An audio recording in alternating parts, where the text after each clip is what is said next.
झाले माझं सगळं आवरून फायनली. आता 11:30 वाजलेत. उठले पहिले, सगळं झालं, ब्रश वगैरे झालं आणि आंघोळ झाली, थंड पाण्याने मस्त आंघोळ केली, डोकं विचारले. मी असंच हॉस्पिटलला जाताना असंच डोकं विचारावं लागतं आणि डोकं विचारलं, जरा भात खाल्ला, फोडणीचा भात खाल्ला.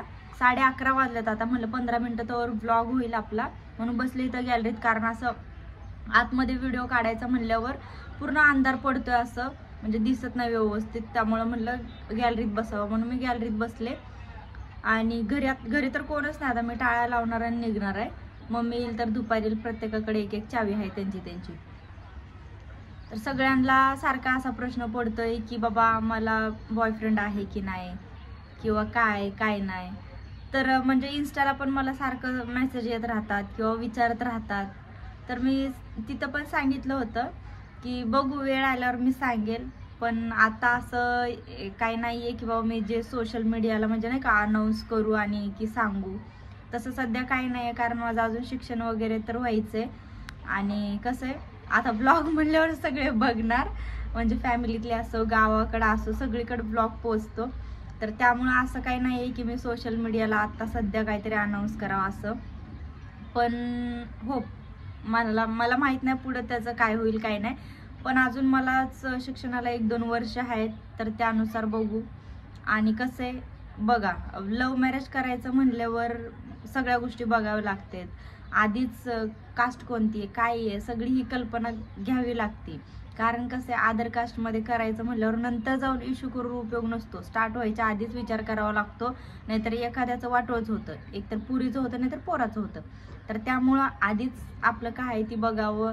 जो काही निर्णय असेल, तर जर समजा जशी समोरची व्यक्ती की बाबा आहे, कसल्या पण परिस्थिती सिच्युएशनमध्ये साथ देणारे, तर आपण त्याच्यामध्ये पडलं तर गोष्ट वेगळी आहे. त्यामुळं माझा पण असा विचार चाललाय, अगोदर आपलं शिक्षण पाणी व्हावं. अजून 2 वर्ष आहेत GNMला. आता फर्स्ट इयरची माझी एक्झाम झाली, सेकंड इयर, थर्ड इयर. त्यानंतर जो काही निर्णय असेल तो मी सांगणारच आहे. तर त्यामुळं मला असं वाटतं की आता जस्ट अनाऊन्स करून काय उपयोग नाही. आणि कसं आहे, आदर कास्टमध्ये बघायचं म्हणल्यावर आता समजा जरी असेल, समजा आदर कास्ट असेल, तर काय करणार आहे पुढे जाऊन. तर त्यामुळं अशा सोशल मीडियाला गोष्टी अनाऊन्स आत्ताच केलेल्या चांगल्या नाहीत. जोपर्यंत फुल फायनल काही कळत नाही तोपर्यंत मी पण तुम्हाला काही सांगणार नाही. आणि ज्यावेळेस फुल फायनल काही ना काही डिसिजन होईल, त्यावेळेसच मी तुम्हाला सांगेल सगळं काय आहे काय नाही. आणि कोणती कास्ट आहे. माझी तर कास्ट तुम्हाला माहीतच आहे, मी बौद्ध आहे. पण आदर कास्टमध्ये करायचं म्हणल्यावर भरपूर प्रॉब्लेम फेस करावे लागतात आपल्यालाच, नाही तर पुढं आपली जी पण काय म्हणजे पिढी जन्माला येणार त्यांना त्याच कास्टमध्ये राहावं लागतं.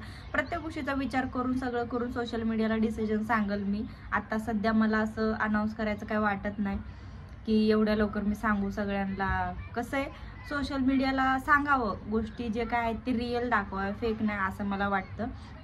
तर त्याच हिशोबाने मी सांगणार आहे. आणि ह्याचं मला जोपर्यंत असं वाटत नाही की बाबा खरंच आता पुढे जाऊन आपण हा निर्णय घेऊ शकतो. कारण एकच निर्णय, समजा माझाच निर्णय किंवा समोरच्याचाच निर्णय, एकाचा निर्णय उपयोगाचा नाही, दोघांचा निर्णय असतो हा. तर त्यामुळं मी आताच काय अनाऊन्स करत नाही. 2 वर्ष आहे या गोष्टीला. एवढं वर्ष गेल्यानंतर का होईना 1 वर्षानंतर मी जे काय आहे ते अनाऊन्स करायचं बघेन. आता मला सध्या काही सांगायचं नाही आहे. त्यामुळं तुम्ही पण असं फक्त माइंडसेट ठेवा की बाबा असेल काय गोष्ट तर आपल्याला समजेल. तर हीच एवढीच मी गोष्ट तुम्हाला सांगू शकते, पुढचं मी काहीच सांगू शकत नाही. आणि म्हणाल तर हा मेन प्रॉब्लेम हा कसं आहे, घरच्यांना समजा आता माझ्या घरचे किंवा समोरच्याच्या घरचे जर ह्या गोष्टीला म्हणजे काय लोक, माझ्या घरच्यांचा प्रॉब्लेम येणार नाही. कसं आहे, काही गोष्टीला घरचे सपोर्ट करतात, काही करत नाही, मुलीकडचे म्हणा किंवा मुलाकडचे म्हणा. तर त्यामुळे या गोष्टीला पुढे जाऊन प्रॉब्लेम येतो. आणि आता ह्या गोष्टीमध्ये पडलं, समजा प्रेम प्रकरण सुरू झाले, 2 वर्ष झाले, 3 वर्ष झाले, 4 वर्ष झाले, त्याला काही ना काही कुठं ना कुठं एक हॅपी एंडिंग पाहिजे ना. तर त्यासाठी सगळं चालू आहे. तर ते हॅपी एंडिंग आपली होईल का नाही मला माहीत नाही. तर त्याचं मी तुम्हाला सगळं सविस्तर 1 वर्षानंतर भेटवेल पण, आणि काय आहे ते सांगेल पण, आणि कोणती कास्ट आहे त्याची ती पण मी सांगेल. पण आत्ता सध्या नको त्यावर बोलायला. एवढंच मी तुम्हाला काय आहे ते सांगू शकते माझ्याबद्दल. आणि ह्याच्यावर तुम्ही कमेंट करून सांगा अजून तुम्हाला काय जाणून घ्यायचं आहे. आणि जे काय आहे ते मी तुम्हाला खरंच सांगाल. फेक आपल्याला बनवायचं नाही आणि फेक तुम्हाला मला सांगायचं पण नाही आहे.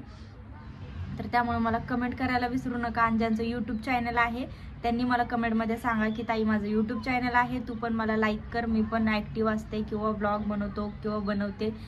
तर त्यांच्या पण चॅनलला आपला सपोर्ट असणार आहे, लाईक वगैरे व्हिडिओला ह्याला त्याला. तर त्यामुळं तुम्ही कमेंट करायला विसरू नका, सांगायला विसरू नका. आणि व्हिडिओ आवडल्यास लाईक करा नक्की, सबस्क्राईब करायला विसरू नका. आणि होप की जे मी तुम्हाला सांगितलं आहे त्याच्यावरती तुम्ही समजून जाल की मला काय बोलायचं आहे. आणि जेव्हा योग्य वेळ येईल, समजा वर्ष जाऊ द्या एवढं, तेव्हाच मी सगळंच सांगेल नेमकं काय आहे आणि काय सुरू झालं होतं आणि काय नाही, कसं सुरू झालं, काय आहे काय नाही, कास्टचा काय प्रॉब्लेम, सगळं मी सांगेल. तर त्यामुळं तुम्ही सपोर्ट करा फक्त. आणि मला कमेंट करायला विसरू नका. आता मी निघते कारण 11:30 वाजून गेलेले आहेत. 10 मिनटं 11:40 झालेले आहेत. मला निघावं लागेल कारण अर्धा इथून 10 मिनटं चालत जावं लागतं आणि तिथून पुढे रिक्षा. 12चं माझं 12:08ची ड्युटी आहे, त्यामुळे मला निघावं लागेल. त्यामुळे बाय बाय. कमेंट करायला विसरू नका पण.